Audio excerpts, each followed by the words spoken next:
The Body Farm, Part 6. Written by Brian Martinez and brought to you by Midnight Pasta.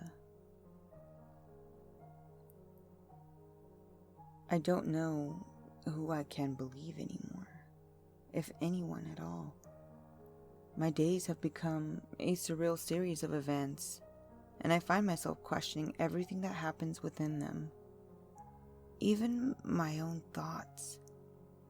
After I checked myself out of the hospital, I caught a cab to my place, good old apartment 403, and proceeded to take the longest shower of my life. It was probably the greatest feeling I've ever known, with a close second going to the nap I took directly after.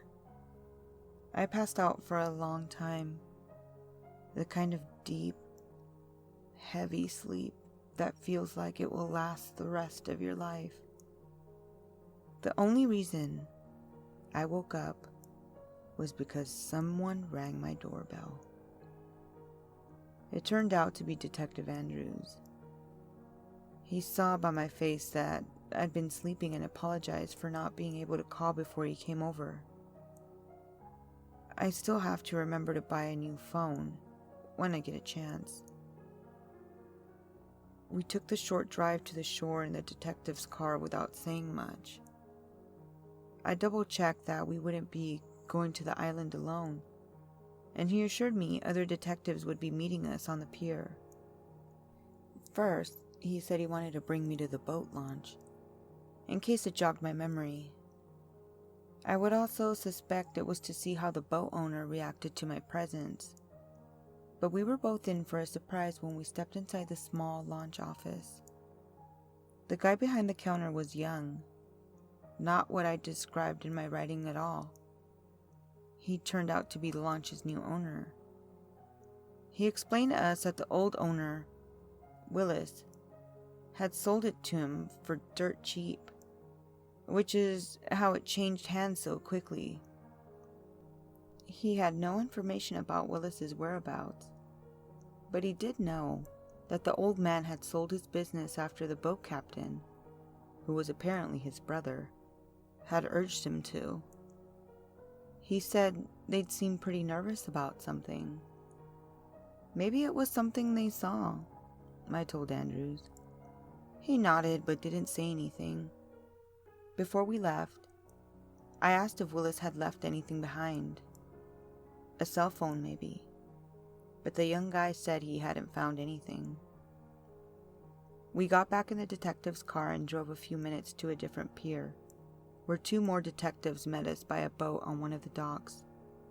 One was blonde and named Detective Cooper. The other had red hair and a mustache and was called Detective Bennett. They didn't seem familiar to me at all, which offered me a weird kind of relief. I asked to see their badges, which they showed me, and they seemed amused when I studied them closely. My New Year's resolution is to be less trusting, I offered. They didn't laugh, and when I asked where the rest of the cops were, they explained that they were already out on the island.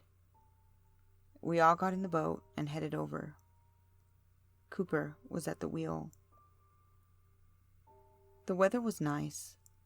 One of those first days of spring that make the winter feel like a bad dream. But at the back of my mind, nagging me, was a voice of dread. I couldn't believe I was going back to that damn island.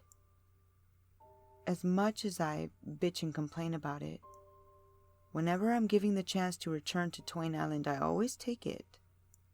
Maybe something about it calls to me. I don't know. Meanwhile, the detectives were having a quiet conversation without me, just under the sound of the motor and the slapping of the boat against the ocean. And when I leaned in closer, they stopped talking. As we came close to the island, I felt a ball form in my stomach and a sharp pain in my temples. I noticed there weren't any boats tied to the dock. Calm down, Andrews told me. They'll be here. You promised me a buttload of cops, I said. The police have cases other than yours. Now relax. The three of us are more than capable of keeping you safe. I argued with him a bit more, but in the end there was nothing to talk about. We were already at the island and it was too late to turn around. I told them I decided to stay on the boat until they got back. Detective Cooper took the keys with him as he got out of the boat. Bennett pointed out that I'd be alone if I stayed behind.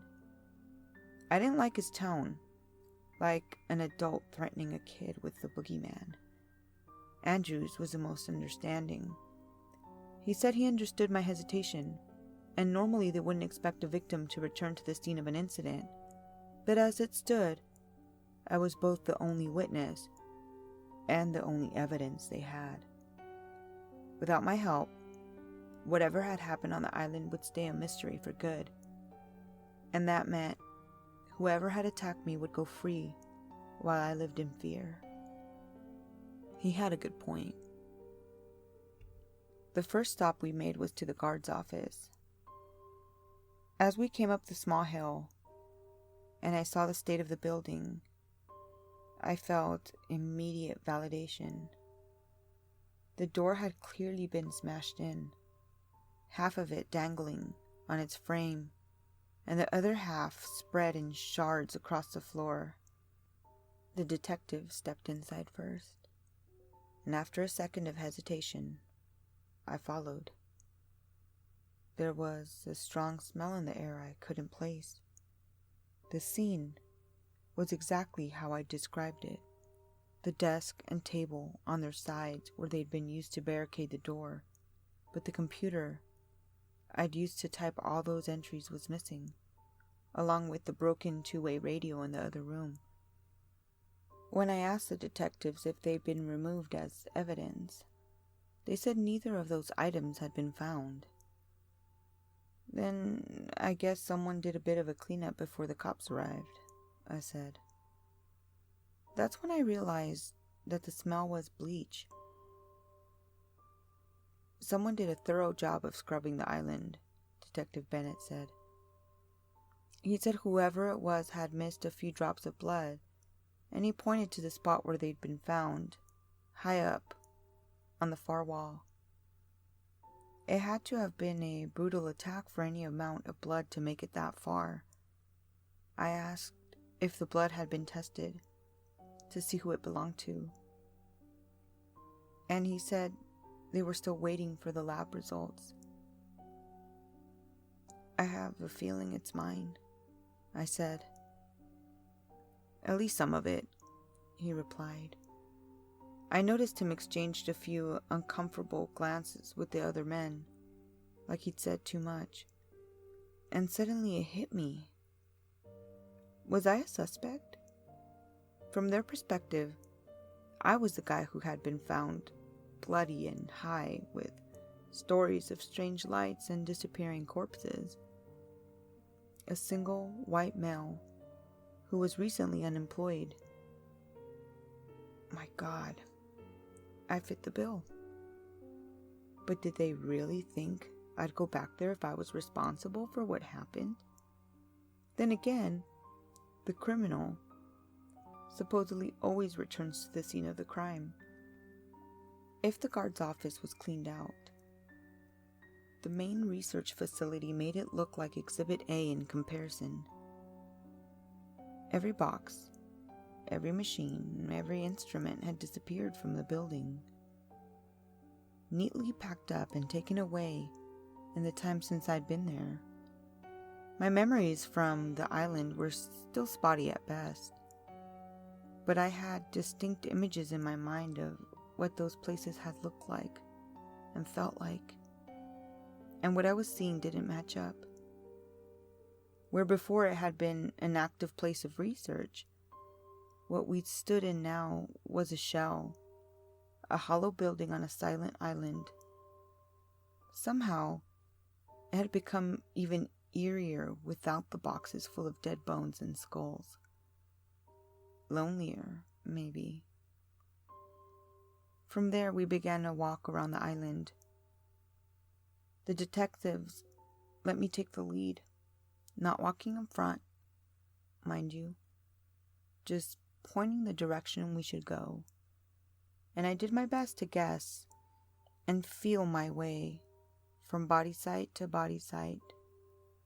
At each one, we found only the tall tail patches of flattened dead grass which marked where a body had been laid out.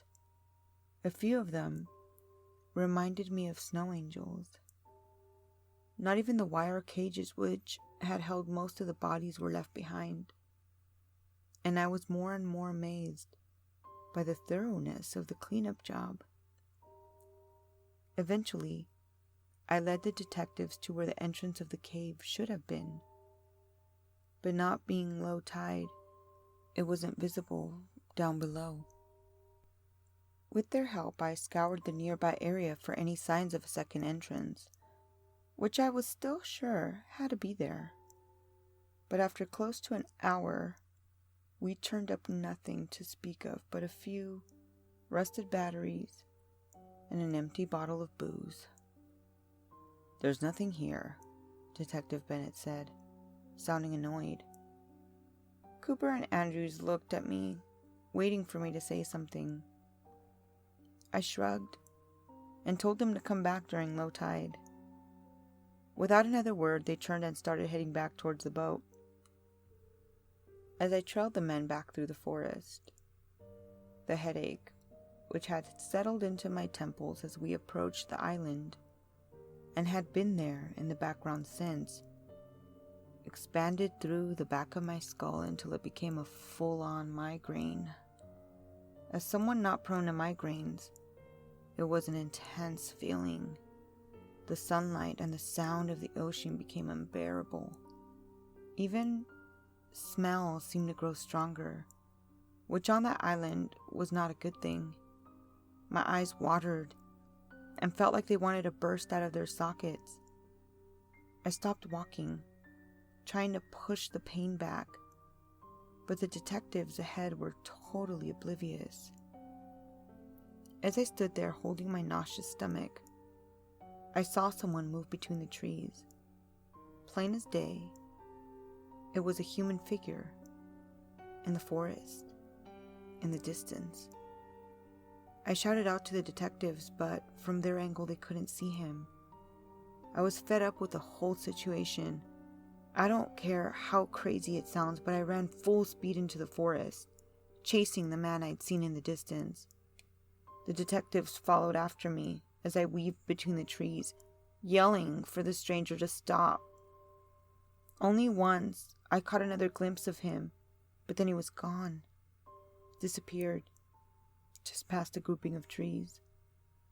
No matter how fast I ran, I couldn't catch him again, and eventually the detectives shouted for me to stop. They looked for footprints in the dirt but found only mine. Not one of them had seen him, and I couldn't tell if they believed me or were just humoring me. The description I gave them of the man was vague, and I decided to keep it that way. In the boat again, heading back to the shore, I caught a glimpse of a birthmark on Detective Andrews' neck, just behind his ear. It sounds strange, but the sight of it sent the biggest sense of deja vu up my spine, and I knew in that moment that I hadn't recognized him from the hospital. I had to have met him sometime before that. "So what happened to the other officers?" I asked. "The ones who were supposed to meet us out here?" Cooper shouted over the noise of the motor. "We had to get you out on the island somehow." After we got to the shore, Cooper and Bennett went their own way, and Andrews dropped me off back at my apartment. Before he could pull away, I leaned back in and asked which precinct he and the other detectives worked for. 31st, he said. I was quiet a second. "You're full of shit, aren't you?" Without responding, he put the car into drive and pulled away. I should have written down his plate number, but I didn't think of it until it was too late.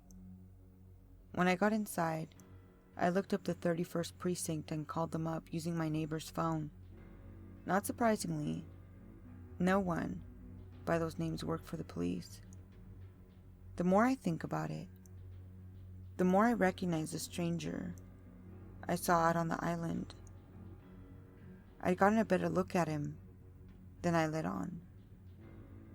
But I wasn't about to tell the detectives that unless I wanted to spend some time in a mental ward. The man in the forest, it was me.